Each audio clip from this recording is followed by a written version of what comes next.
Susan's going to tell you about that because we don't want to frighten the animals. But I would like to very quietly thank the Friends of the Monroe County Public Library who work very hard to make programs like this possible. And I'd like to thank you guys for braving the snow and the line and coming out here today. So I think we're going to start off. Oh, if you're interested in joining the Friends, over at the reference desk, they have applications for that. I'm going to start us out here with a little movie. Thanks.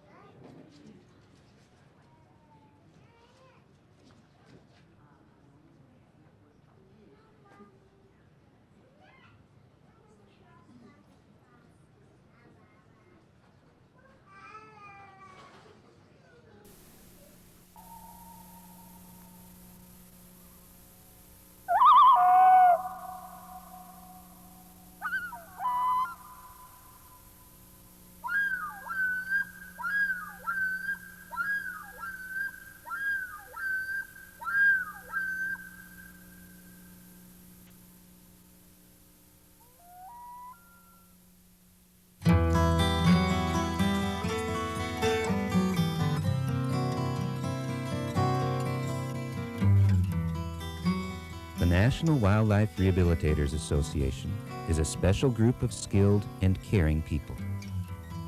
They are people with a shared vision of a shared earth. Members of the NWRA are dedicated, knowledgeable people who provide care to thousands of injured, orphaned, or diseased wild animals each year. The members of the NWRA reflect a diversity of backgrounds from around the world. Biologists, educators, naturalists, veterinarians, wildlife centers, humane societies, and home care rehabilitators are among those who provide the vast array of expertise so vital to the success of wildlife rehabilitation. Wildlife rehabilitators put injured owls, hawks, and eagles back together, and raise orphaned rabbits, foxes, and songbirds, all with the goal of returning the animals back to the wild, if possible. The idea of a return to the wild is of primary importance, for the goal is not the raising of exotic pets, but the continuation of natural systems.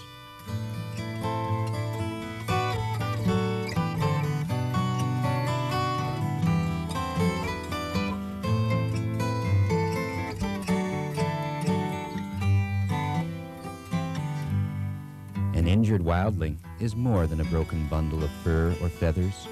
It is a song that can no longer sing, a spirit in need of assistance.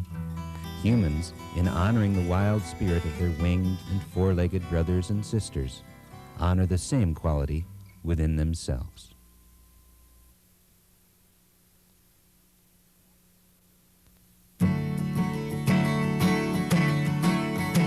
I came on my sister alone and afraid. It seems that she fell from the sky.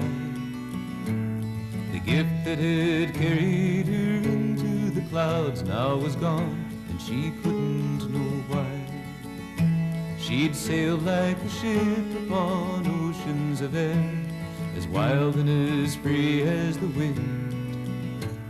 But something had taken her out of the sky, and now here to the earth she was pinned.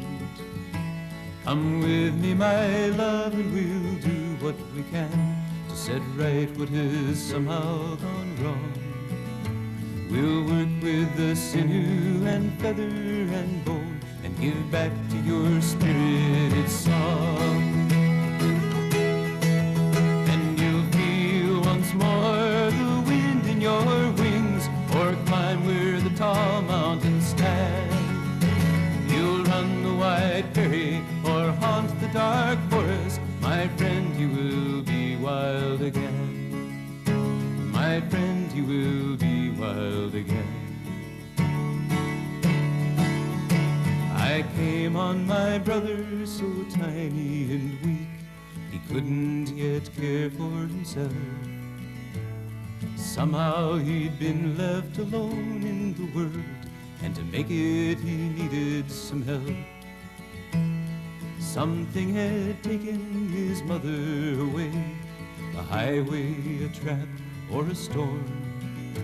He needed a chance to become who he was, to be sheltered and fed and kept warm. Come with me, my love, and we'll do what we can to set right what has somehow gone wrong. We'll try hard to raise you the wild thing you are and give back to your spirit its song. And you'll feel once more the wind in your wings, or climb where the tall mountains stand. You'll run the wide prairie or haunt the dark forest. My friend, you will be wild again. My friend, you will be wild again. With our brothers and sisters, we all share one world, and there's one common spirit within. It's the wild things that help us survive on this earth. Without them we couldn't begin. So once in a while we've a chance to give back a little from all that we take, and a wild one return to the circle of life is a part of the world that we make. And we'll feel once more the wind in our wings, or climb where the tall mountains stand. We'll run the wide prairie or haunt the dark forests. My friends, we will be wild again. My friends, we will be wild again. Yes, we'll feel once more the wind in our wings, or climb where the tall mountains stand. We'll run the wide prairie or haunt the dark forest. My friends, we will be wild again. My friends, we will be wild again.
Good afternoon. I'm Susan. I'm a volunteer with Wildcare, and I too would like to thank Friends of the Library and Joshua for inviting us. I know it's really cold outside, but they said we could come lead you on a hike today.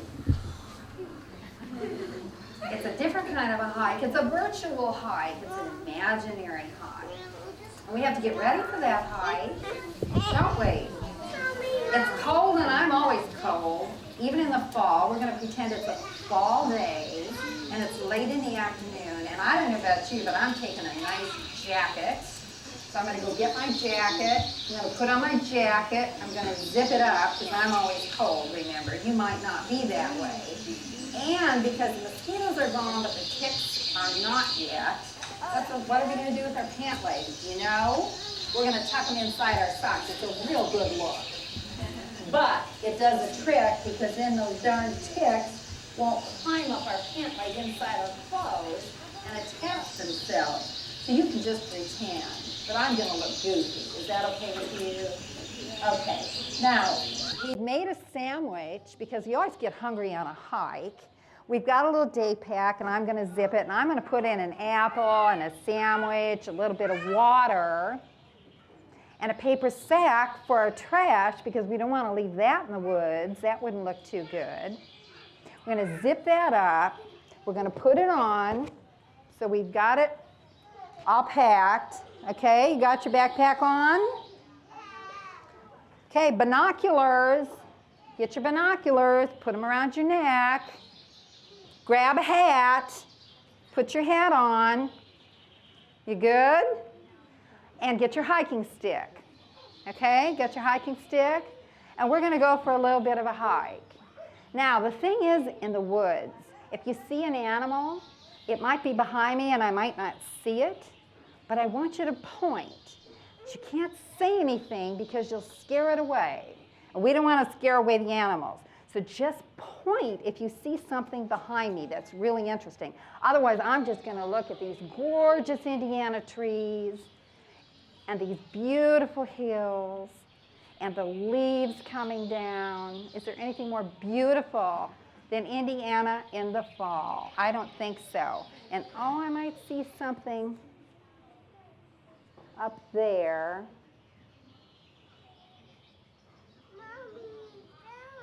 Nope, it wasn't what flew away. It flew away.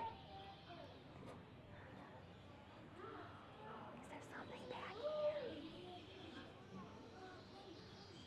Oh my goodness, this is volunteer Andrea Aiding, and she's got a special animal to share with you.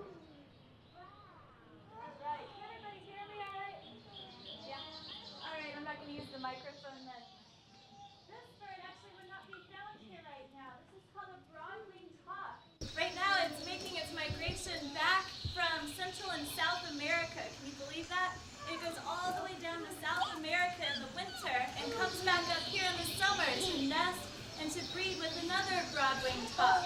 So the reason I know this is a broad-winged hawk, can you see its tail here? You might be able to see the black and white bands on its tail, and that defines this as a broad-winged hawk. It's much smaller than another hawk that you might see along the roadsides called a red-tailed hawk. Raise your hands if you've seen a red-tailed hawk today. I saw 3 of them just on my drive here. I thought that was really cool. It kind of went into the program. The red-tailed hawks are along the sides of the roads a lot, but you also might see this broad-winged hawk. This bird is a great example of a raptor, though. Other raptors include the eagles, the hawks, the falcons, and the owls. You'll have a chance to see some owls today, too. This bird has really broad wings, that's what gives it its name, and a fanned-out tail when it flies. So they're really good at soaring up in the air and looking for a good place to hunt. Sometimes these birds, though, they hunt on the sides of the roads. And one thing that we can do to help this bird is not throw out anything on the sides of the roads. I know I used to throw out even my apple cores. But do you know what comes up to those apple cores? What's going to eat those apple cores and orange peels and things? Yeah. Other animals? Yeah, other rodents like mice and chipmunks and things might come up. And guess what this guy likes to eat? Those mice and chipmunks. So by doing that, by throwing out trash along the sides of the roads, you're inviting the hawks to hunt along the sides of the roads. And unfortunately, that's how this bird was hit by a vehicle. It was hit by a truck in Brown County, east of us. And it has severe head trauma to where it can't see very well out of its left eye. So that's why this bird is here with us at Wildcare, and we've named it Hawkeye because it has excellent eyesight in the wild, of course. Now, you also can see with this type of raptor the different characteristics that make this bird different from some of the songbirds like cardinals and chickadees. You'll be able to see its really sharp, curved beak. Can you see that in the light there? That sharp, curved, almost hooked beak that helps it to tear apart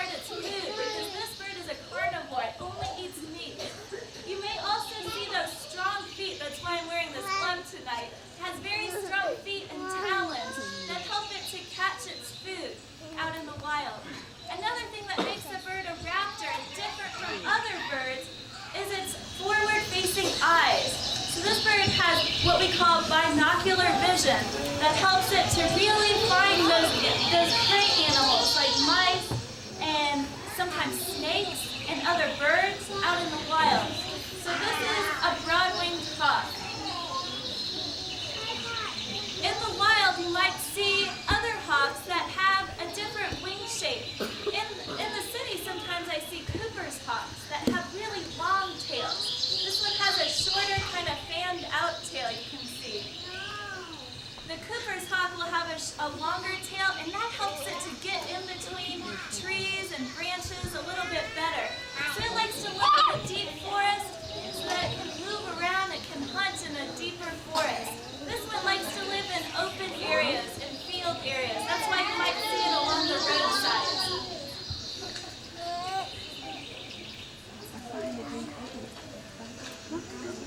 So again, we may not see this one right now, but be looking this summer for the broad-winged hawk, and it's going to start nesting. Have you guys heard the chirping noise that it's making? Sometimes it'll do that to its mate or the female as kind of a call to each other. But right now it might be a little bit nervous with all the different noises in the room. This bird will stay with us at Wildcare though for the rest of its life. So you may see us do programs with Hawkeye if you're in different places also. We like to go to schools and parks and libraries other than Monroe Library.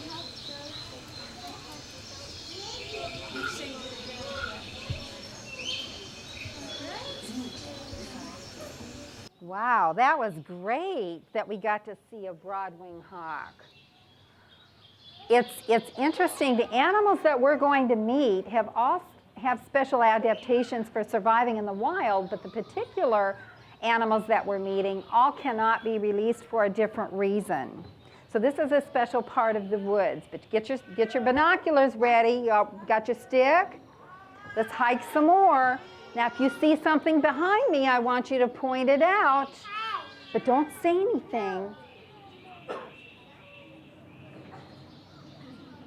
What have we got here? Oh my goodness.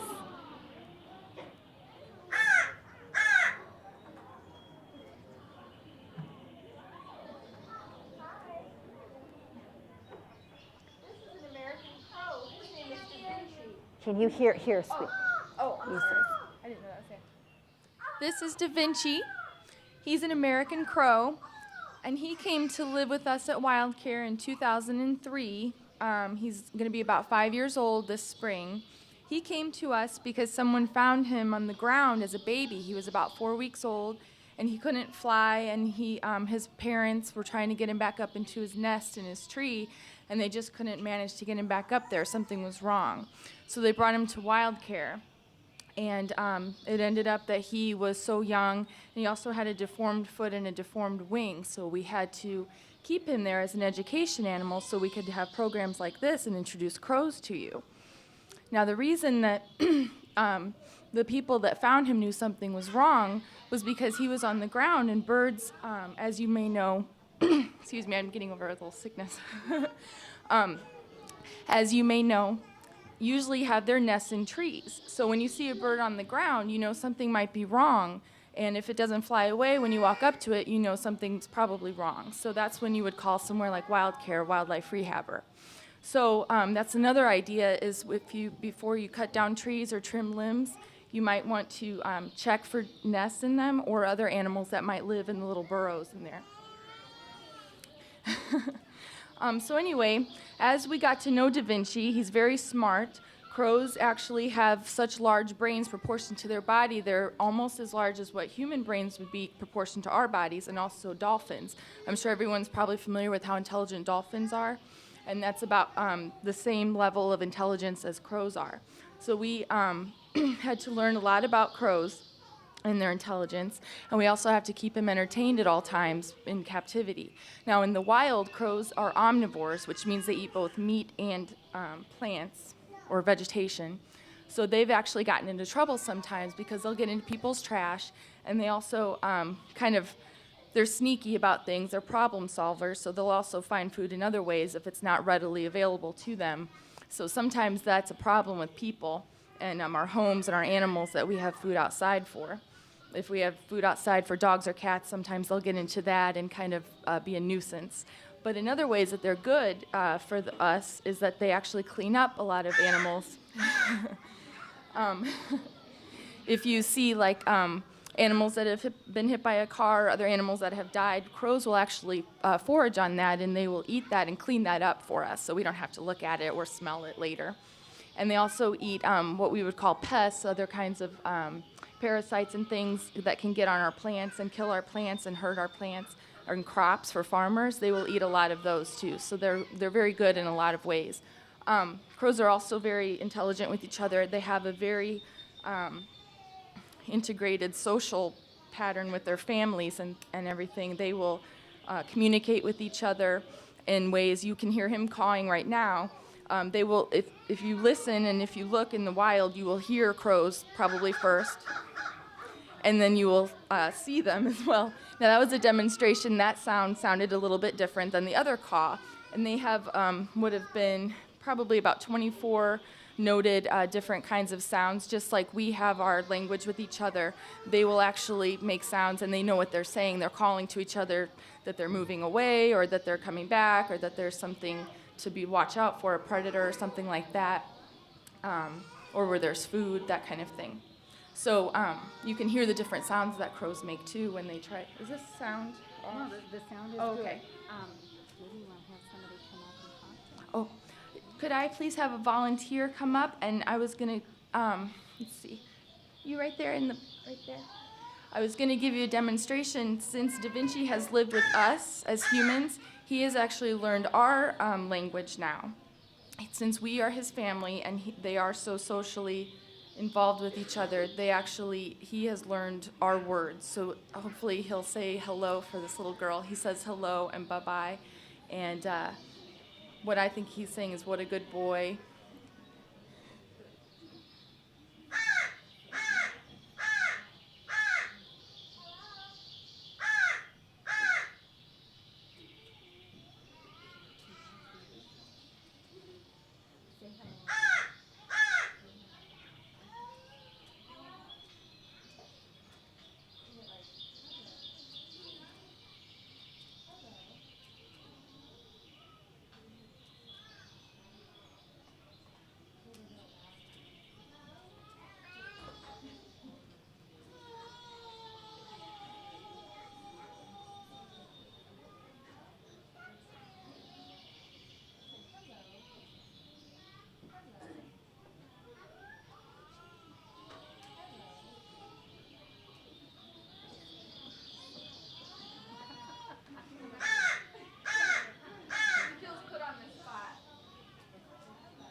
That's all right. We can try Okay.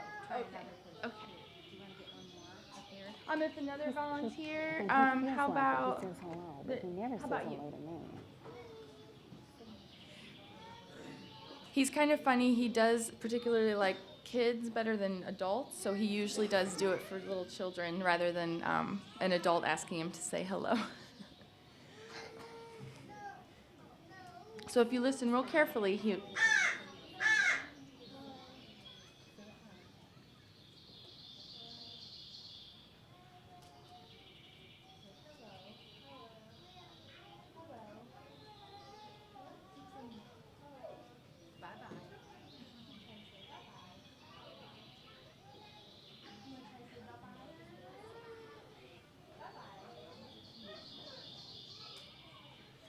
That's all right. Well, we can pull the table over, leave him uncovered, and we'll just, maybe he'll talk later. Yeah, he might. Thank you both very much.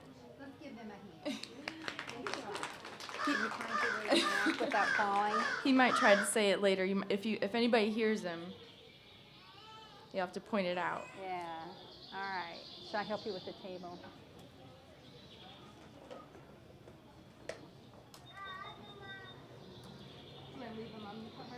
Yeah, let's try that. Of course, if I leave him uncovered, now he'll misbehave. We'll see how this goes. He does pretty much what he wants to. We don't really train him to do anything. But he's gotten so he likes to learn our language because it's a lot of bonding with us. And we have a whole team devoted. Every day he has a playmate, one of the volunteers that comes in and plays with him for a couple hours and takes care of him. And they have puzzle boxes and things so that he's stimulated enough to enjoy his captivity, because he could be with us 20 years. This is a long-term commitment for us. So, okay. He's going to be ornery, I have a feeling. Get your hiking stick. Get ready. We've got some more woods to cover here. Okay? What do you see? Think about what you've seen when you've been in the woods. You see little songbirds, maybe a squirrel here and there, running up and down the tree. Maybe a toad, or a beautiful spider web. Okay. All right. We have somebody back here. Okay. Well, we've got kind of a little interesting story for today. Oh, okay. Okay, we've got a little bit of an interesting story for today for our snakes.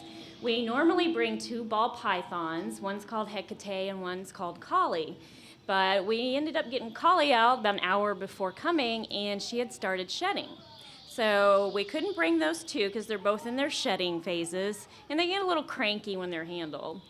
So my husband joked about running out and buying another snake so we'd have something to bring. So we went out an hour ago and bought another snake. So we brought him. He actually isn't even named yet, so we're going to have to think of a name for him. He's a baby, and he is a Colombian red-tailed boa. Mainly named that because at the end of their tails, they have this reddish-brown collar. And he actually is from South America. He is considered a constrictor. Do you guys know what that means? Probably not. What's that mean?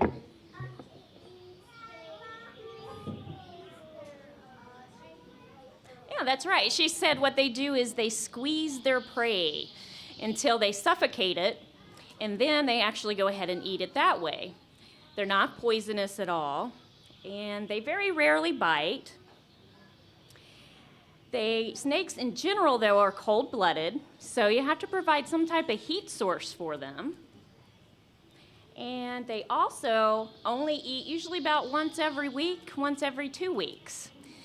And our snakes eat actually mice or baby mice that have been previously killed, and they're frozen, and then we thaw them out. And we use some tongs to kind of simulate some movement, and usually our snake will come out, strike, and then take it and curl back around it. Even though it's dead, the snake's not quite aware of that. A lot of things that any snake has in common, of course, they've got scales. Snakes don't have ears, so they don't hear on the outside. But what happens with them anyway is they have some type of hearing on the inside of their head that actually translates airwave sound into vibrations. So rather than hearing like you guys are hearing me, they actually just feel a vibration in their skull. So that's a little bit different. And I know you guys can't see real well because he's really tiny and far away, but he has little sensor pits right here on his upper lip. And what he can do is he can sense the heat of light, mostly infrared light. And that helps him determine where he wants to curl up, where he wants to go at night, where he wants to go during the day. They also don't have eyelids, which is kind of interesting. So they don't blink like we do. Their eyes are open all the time. They sleep with their eyes open. They have what's called a transparent scale that just goes over their eyes, and that helps protect them and keep them moisturized. In Indiana, usually if we have a long program, we'd get into Indiana snakes a little bit. And there are 4 venomous snakes in Indiana. So that's something you could go home and maybe have mom and dad help you look up. And you can even look at different pictures online of just put in Indiana snakes and they'll pretty much come up.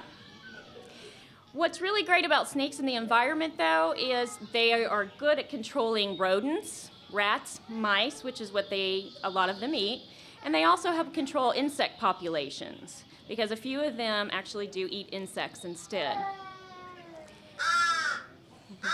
Also, in Indiana, they're generally going to only be out in the summertime, because in the winter, it's too cold, and a lot of times they'll burrow into the ground or make some type of nest, and they'll hibernate all winter.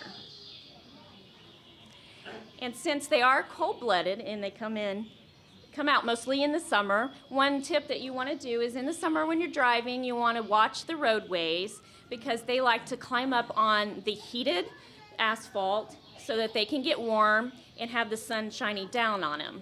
So you just kind of want to watch the roads and avoid them whenever you can. How did you get collie? Because Wildcare doesn't take exotic animals. That's usually when exotic animals are in trouble or they need a new home, they go to the shelter. But how did you get collie? Because collie did come through the center. Collie is a ball python. She's pretty big. She's a real big girl right now, about 5 feet long. She was abandoned in an apartment somewhere here in Bloomington. The people moved out and they left her. So the landlord contacted Wildcare and asked if we would take her in, because we take domestic snakes and domestic turtles. So we said, sure, she's got to have a place to go. And she ended up living out at the Wildcare Center for, I think, over a year, until Matt and I decided to go ahead and take her home and adopt her and make her ours. And then we decided to put her into the education program, just as a really good example of a snake, to educate people about the importance of snakes in the environment. Well, thank you. These are two volunteers with Wildcare, Joanne and Matt Hadley. Now, it's awfully nice of you to buy a snake for today. He's been wanting one of these for a while. Oh, okay. All right, let's get ready on our hike, because we've got more hiking to do. So look at all the animals that we're running into. And this is a pretty good part of the woods. I wish he'd say hello. He's just so sassy. Hey, say hello to him. Hello. He's thinking about it. I think he's just too stimulated. Oh well, we'll just have to hike some more. I don't see anybody using their stick but me. What does that tell you? There, I've got somebody using their stick. Okay. Now remember, if you see something, let me know. Oh my gosh, this is volunteer Charlie Taylor. Hi, how are you guys today? This is Rosie. She's an eastern screech owl.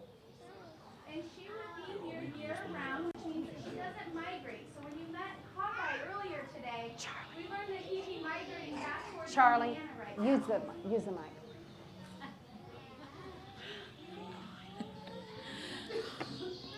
Okay, I'll have to admit this makes me more nervous. So you guys if I get bright red, you know why now. So this is Rosie. She's an eastern screech owl. She is the red phase, which is just a fancy name for color. And eastern screech owls, kind of like puppies, have different colors. So she actually you can have the red phase, which Rosie is, a gray phase, or a combination that's kind of like a brown phase. And they can be in the same clutch, which is a fancy name for a litter that we're more used to, in the cavities that they nest in. So one thing that I want to talk to you guys about is that Rosie uses her coloring for camouflage.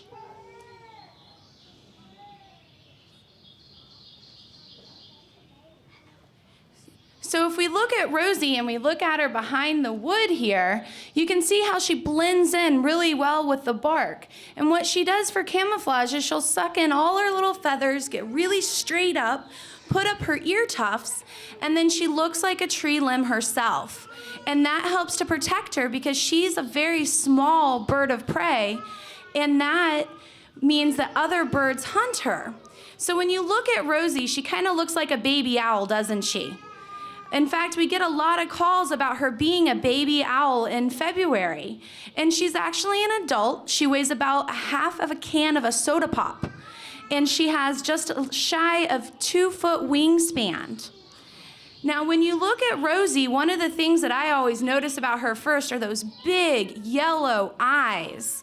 Well, if we were humans, had eyes as big as an owl, we have somebody over here who's going to show us how big those eyes would be on a human.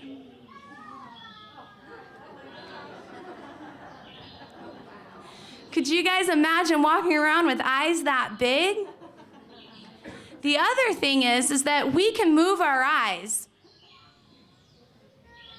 back and forth. So we can sit right here and we can look to the left and we can look to the right. Well, Rosie can't do that. Her eyes, they're fixed in the socket. So she's not able to do anything except, as you watch her neck, move her neck. So if you guys move your head and you turn all the way to the left, and then you turn all the way to the right, you can see that we can only go to our shoulder. Well, Rosie, if she'll do it for us, she can turn her head 270 degrees. And what nature has done, since she can't move her eyes, they've given her extra vertebrae. So if you guys feel in the back of your neck, you feel those bones that help keep your head in place and let you move your head around? Well, we have 7, and Rosie has 11, while a great horned owl has 14. A giraffe even has 7. Pretty neat, huh? So if you look at Rosie, can you see how she's got her head turned here, guys? It's pretty neat, isn't it? If you look at Rosie, you can see that her feet are feathered all the way to the tips. That helps to keep her warm during the winter. And then she's able to use her feet to catch her food, which you'll hear a little bit more about how an owl hunts in a little bit. So if we turn Rosie around, we can see that she's got her feathers and her wing feathers and her tail feathers, and she really is overall a pretty small little owl. But if she was to open up her wings, could you imagine 2 feet? That's pretty big for something that's this little.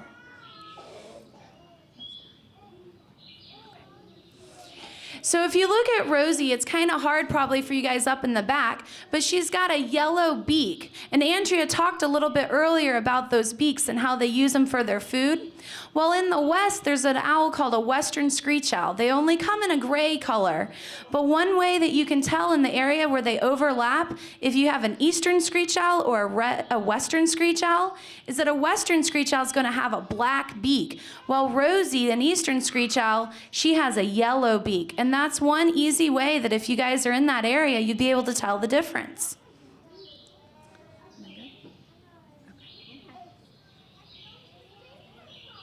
Well, thank you very much. So that's not a baby owl, that's a full-grown owl. I want you to hear, they make a sound. When we first moved to the woods, and we had the window open, I heard this sound in the middle of the night. So I went, Doug, I think there's a horse in the woods. He said, probably not. Doesn't this sound like a horse to you? That's an eastern screech owl. That's one of their vocalizations. I think that's so bizarre. When I think of an owl, I think of this.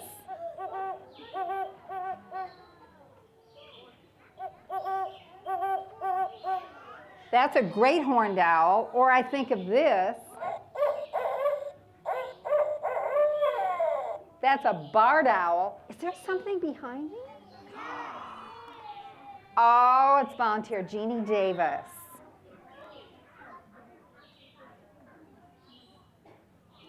Hi, my name is Jeannie, and this little guy's name is Stinker. He has been with us for just a little over a year at Wildcare.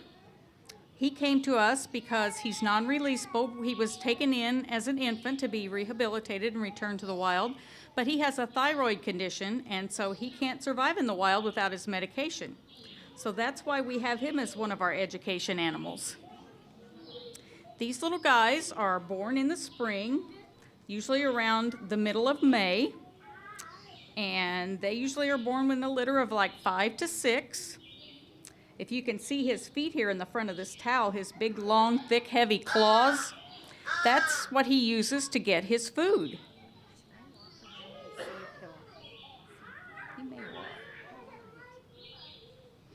But he eats mainly insects and plants.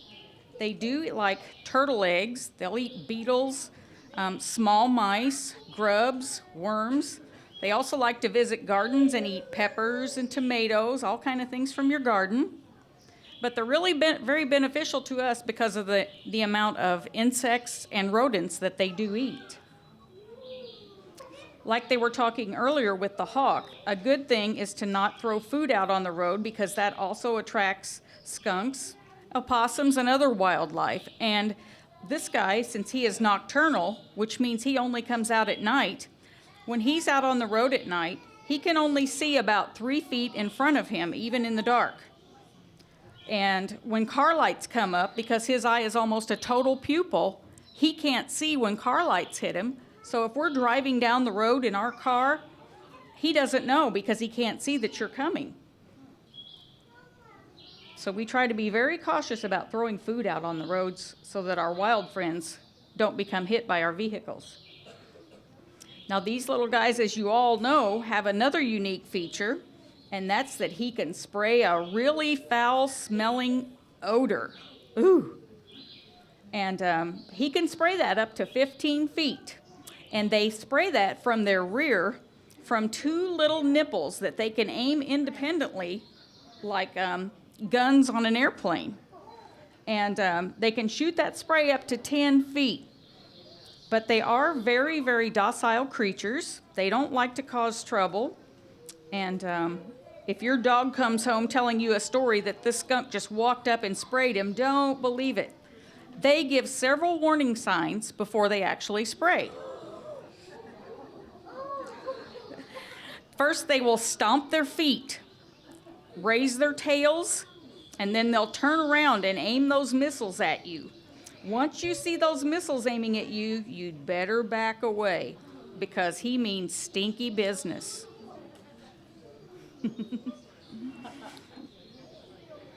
They are one of the rabies vector species for the state of Indiana. So no one's allowed to touch him. But he has a very luxurious soft coat. It's very soft and very thick and plush. These guys in the winter don't like to get out in the cold, plus their food sources are scarce in winter. So they kind of den up for the winter and go into a hibernative state like a bear. And then on days when the weather warms up and like the mice might be out, then they come out to look for food. So he kind of hibernates when it's cold because one good reason he doesn't have food. Did you see that pointed little nose and how he squirmed out of this? You wouldn't think it was possible. But they have that tiny little face and that really pointed little nose, and they really can get into things. I think some of you stopped by our table on the way in. He said it. Hello. He did? Hello. Naturally, because he's trying to compete. He said hello, hello, hello. It scared me. I know. Well, thank you, Jeannie, for sharing our little striped skunk. Bye. We just about had a little accident there. Can you hear him? Here. What? I was say hello again. Hello, hello, hello. Wow.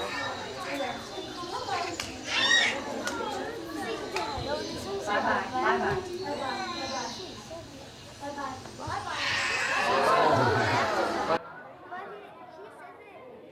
He says it when he feels like it. That's the truth. Very cool. Sit back here. Hello. Hello. Hello. Hello. Hello. Bye-bye. Hello. Hello. Hello. Bye-bye. Bye-bye. Bye-bye. Bye-bye. Bye-bye. Bye-bye. We need to make you part of the education team. Well, we've got more animals to see. even though this is terribly entertaining, and he's going to show off now because he's getting all this attention, he's going to be awful. We may have to cover him up. Grab your hot, grab your sticks. Let's go. Because we've got other animals we want to see. Now, you're going to tell me, aren't you? Oh my gosh, it's volunteer Stacy Radford Vincent. Hi. You guys are talking to the mic. I can't hear that. This is Valentino, and Valentino is a barn owl, but he's actually not a barn owl like you would find around here. He's a little bit smaller. He's actually a Eurasian barn owl, and he was born to some other Eurasian barn owls that were in captivity. So this isn't one that you would find in the wild here, but they do look similar to our barn owls. So we like to use him to talk about barn owls. Now, what's one of the first things you guys noticed about this owl? Notice his face, and that's what most people notice. He's got kind of look like flat spots, and if he turns around, he wants to go and roost up there. It's a nice dark corner for him. So he's not going to turn. But you can see, these are actually, they look like dishes or like discs. So if you guys have ever seen a satellite dish, that's kind of what it looks like he has on his face. And satellite dishes collect TV waves. His don't collect TV waves, they actually collect sound waves, and they help him to hear. So, you know, on our ears, we have these little flaps right here. They help us hear. If you cup your hand around your ear, you can hear even better. And that's what his facial discs do. They collect the sound waves, and they bring them to his ears. But can you see his ears? No, we can't see his ears. His ears are hidden underneath his feathers. They're hidden underneath the feathers on his head. Now, let's see. If I look around here, everybody's ears look like they're pretty even. They're in about the same spot on your head. His ears are actually in different spots on his head. One's up higher than the other one. That actually helps him. It might look kind of funny, but it helps him to be really, really good at hunting. He can triangulate. It's kind of a big word. He triangulates. That helps him to pinpoint something just by hearing it. And he can see pretty good, but his hearing is phenomenal. In fact, if he was sitting on the goalposts on a football field and there was a little mouse at the other goalpost on the other end, he could hear that mouse. That's how good his hearing is. So he's got these great adaptations that help him hear and catch his prey. So wouldn't it be a shame if the prey heard him coming? So they have another great adaptation, which is, and some of you saw those owl feathers we had out front earlier, they have silent flight. They have special feathers that they're fuzzier. They have a kind of a rippled edge on them that helps to break up the air currents, and you can hardly hear them when they're coming. So he can really sneak up on his prey. So that helps him, but it also helps so that he can still hear his prey. So he doesn't make any sound, they don't hear him, and he can hear them even better. So it's a really great adaptation. Now, does anybody know what owls eat? Let's see. Mice. Lots of people say mice. That's right. They eat mice. In fact, they are one of the best forms of rodent control that we have around here. Now, barn owls in Indiana are endangered, and that's because they're losing a lot of habitat. And they usually live in barns, which is where they get their name, and they take care of a lot of the rodents that are in the fields. And so as we have less and less farm land and less barns, the barn owls are losing places to live. That's one of the reasons that they're endangered, is they will actually not nest. Over the hundreds and hundreds of years, they have come to nest in barns. That's their natural nesting place, and they will actually not build a nest if they can't find a suitable barn. So people can put up nest boxes on barns for these owls, or they can make their barn accommodate owls a little bit better. The other thing is that, what do you think would happen to Valentino if he ate a rodent that had gotten into some rat poison? What do you think might happen?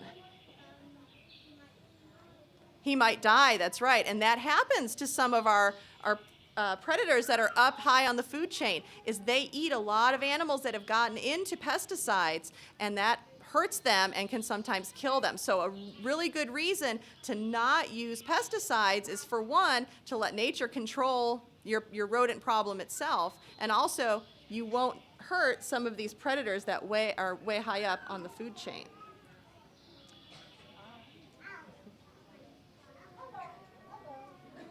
Yeah, hello. Well, that was great because those are state endangered birds, and it's very unusual to see one, and they make an even stranger sound than the eastern screech owl. Isn't that a weird? I wouldn't even know that was a bird if I heard it, but that's one of the vocalizations for a barn owl. Sounds like steam escaping or something. So we've got one more animal, I think, on this hike. Are you up for it? All right. Is there somebody back here? Oh my gosh, it's volunteer Jan Turner. Do you want me to walk around with her while you? I think she'll be okay. No, Skylar, no. Hi, everybody. This is Skylar. Skylar is an Arctic fox. And Skylar came from an exotic pet farm. Unfortunately, there are people who can legally sell these animals, and they don't always know the best things to feed them. They don't know their proper diet, and so they don't always grow up well. Skylar was lucky because the people who bought her did the research, and they were able to keep her very healthy. Unfortunately, they moved to Illinois, and the state of Illinois doesn't allow you to have exotic animals. So when they could not get a permit for her, they called us. We agreed to take her, and she does education programs for us. She loves people. She loves to go out in public. She has a mind of her own. Skylar helps us to teach people about the red fox and the gray fox, which are native to our state. And they have a lot of the same characteristics. For example, the red fox and the gray fox have very large pointed ears. Skylar's are a little bit smaller because she is native to the cold climates. Thank you. And so she has smaller ears so that she doesn't lose as much heat through her ears. A red fox and a gray fox can actually hear a mouse moving around 100 feet away through the grass. Skylar also has some very interesting foot pads. She has fur between her feet that keep them insulated in the snow and ice. Her tail is the same length as her body, and she uses that to keep herself warm, and also uses it as a rudder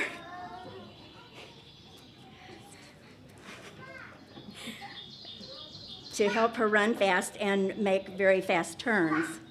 Her nose is very, very sensitive. She has 200 million scent receptors in her nose.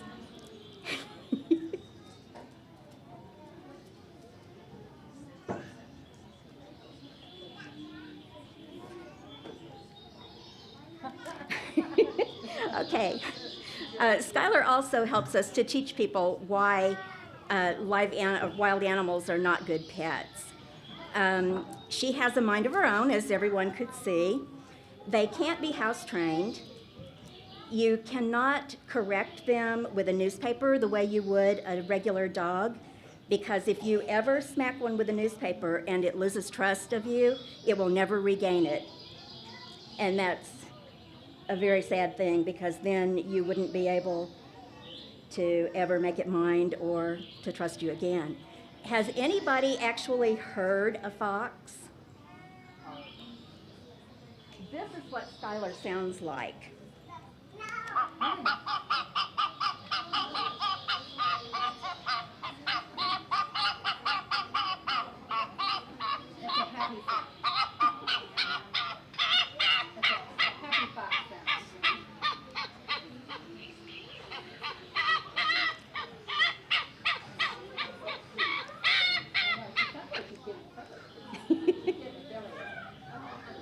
Okay, that's Skylar's happy sound.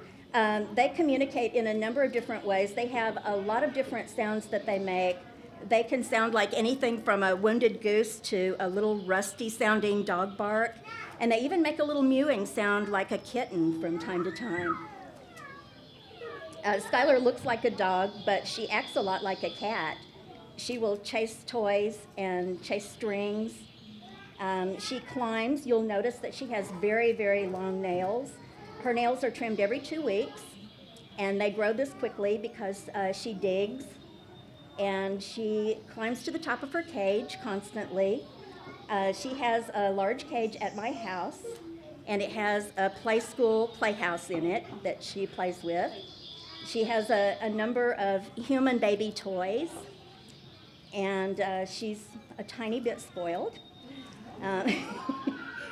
Her diet in the wild would be mostly rodents and other tiny mammals like that, occasionally birds and bird eggs. Red and gray foxes will actually raid chicken coops too. Her diet in captivity, however, is a high quality dog food base, and then she has fresh fruits and vegetables, sauteed ground turkey, hard-boiled eggs. Her favorite treat in the whole world is bananas. And that's it. Jan is our fox team leader. How many red foxes did you have that came in from the wild last year? We had a total of 20. There were 14 reds and 6 grays. So Jan takes care of our wild foxes. This is our education fox. All of the other ones got to be released. They came in as kits, and Jan raised them and got them all released on property. We have people with lots of property that give us permission to release animals, which is nice. They have to promise there's no hunting or trapping, and it's a good habitat. Yeah. Well, Yes, it does. She turns to blue and white in the summer, which is why the people who had her before we got her named her Skylar. You'll also notice that she has a very heavy coat. She weighs 8.5 pounds in the summer and 9 3/4 in the winter. And when she gets ready to shed, she sheds her coat in big chunks. And when she runs around her cage, you can just see big wads of fur flying out behind her. Okay. well, thank you very much. I think it's time for Skylar to go back in. It is. I know, when we saw it was carpeted up here, we went, oh. No, the bird's foot came that way. That's one of the reasons he can't be released. Well, we saw a lot of wonderful wild neighbors on this hike. You guys have been great. Thank you so much, and thanks Friends of the Library for inviting us. You've been a great audience. And he's saying bye-bye right on cue because he felt like it, not because it's on cue.